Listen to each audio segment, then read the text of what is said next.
கட்டுற கம்பில இருந்து அடிக்கிற ஆணி வரைக்கும் எல்லாம் குவாலிட்டியா இருக்கணும்ல. பிரகாஷ் போன்றவர்களுக்காகவே ஜிபிஆரின் டிஎம்டி கம்பிகள்.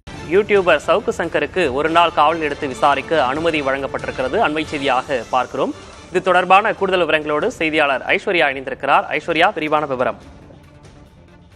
கடந்த 4ஆம் தேதி பெண் காவலர்களே அவதூறாக பேசியதாக பிரபல யூடியூபர் சவுக்கு சங்கர் மீது கோவை சைபர் கிரைம் காவல்துறையினர் வழக்கு பதிவு செய்தனர்.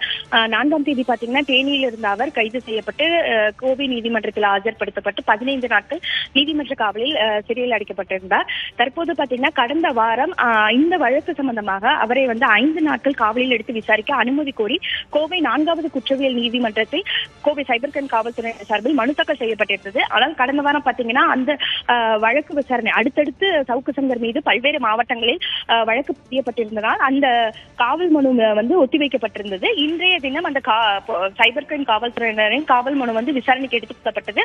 அப்போது பாத்தீங்கன்னா அவர்கள் 5 நாட்கள் கேட்கப்பட்டிருந்தது. நீதிபதி தரப்பில் சவுக்கு சங்கர் தரப்பில் ஏதாவது இதற்கு எதிர்ப்பு இருக்கிறதா என்ன என்று கேட்டார். சவுக்கு சங்கர் தரப்பில் எந்தவித அப்ஜெக்ஷன் சொல்லுவாங்க, அந்த எதிர்ப்பு எதுவும் தெரிவிக்கவில்லை. இதனை எடுத்து பாத்தீங்கன்னா தற்போது நீதிமன்றம் சார்பில் ஒரு நாள் காவலில், அதாவது நாளை மாலை 5 மணிக்கு காவல் முடிந்து மீண்டும் நீதிமன்றத்தில் ஆஜர்படுத்த வேண்டும் என்று கோவை 4வது குற்றவியல் நீதிமன்றம் அனுமதி வழங்கி இருக்கிறது. தொடர்ந்து பாத்தீங்கன்னா அவர் சைபர் கிரைம் காவல்துறையினர் தற்போது விசாரணைக்கு அழைத்து செல்லப்படுவார். விக்னேஷ், அடுத்த கட்ட விவரங்களுக்கு மீண்டும் தொடர்பு கொள்கிறோம். தற்போதைய விவரங்களை வழங்கியமைக்காக நன்றி ஐஸ்வர்யா.